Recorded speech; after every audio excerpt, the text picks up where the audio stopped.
Hello guys, আমরা এই মুহূর্তে চলে এসেছি মিঠুর পুকুর পাড়ে বেলাল ভাইয়ের উদ্দেশ্যে কিছু কথা বলার জন্য। তো সব বেলাল ভাই আমাদের বলেছে যে কারু ভিডিও দিয়ে কপি করার দরকার নাই, যদি সফলতা আসে তাহলে হাতে পায়ে ভ্যানের চড়া রিক্সার চড়া তোমার সফলতা তোমার বাড়িতে আসবে। তো যে বেলাল ভাইয়ের উদ্দেশ্যে বলতে চাই, বেলাল ভাই তুমি আরো এগিয়ে চলো, আমরা আছি তোমার সাথে। দরকার হয় বেলাল ভাই এইবার দিয়ে আজকে তোমাকে এই বছর নির্বাচনে তোমাকে পাস করবো বেলাল ভাই, তোমাকে ছোট করিচ্ছি না বেলাল ভাই, তুমি আরো এগিয়ে চলো, আরো সুন্দর কন্টেন্ট বানাও। হ্যাঁ বেলাল ভাই আমাদের সাপোর্ট করো, আমরা ছোট ইউজার।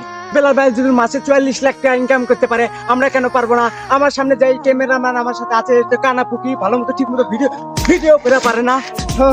সব তো বেলাল ভাইয়ের উদ্দেশ্যে বলতে চাই, বেলাল ভাই আমাদের একটু সহযোগিতা করবেন, যা পারেন তাই করবেন বেলাল ভাই। ঘটনা হচ্ছে তো এখানে ভিডিও শেষ, আগামীতে আবার আমরা ভালো ভিডিও নিয়ে আসবো তোমার কাছে বেলাল ভাই। তো ভিডিও কেমন হয়েছে? আরে মামা, তুই তো ফাটিয়ে দিয়েছিস মামা, এক করে বেলালের কাছাকাছি গেছি ইনশাল্লাহ। তো সমস্যা না, আগামীতে তোমার বেতন 3 লাখ টাকা হবে ইনশাল্লাহ মামা, আরে ভিডিও গুলো দেখ।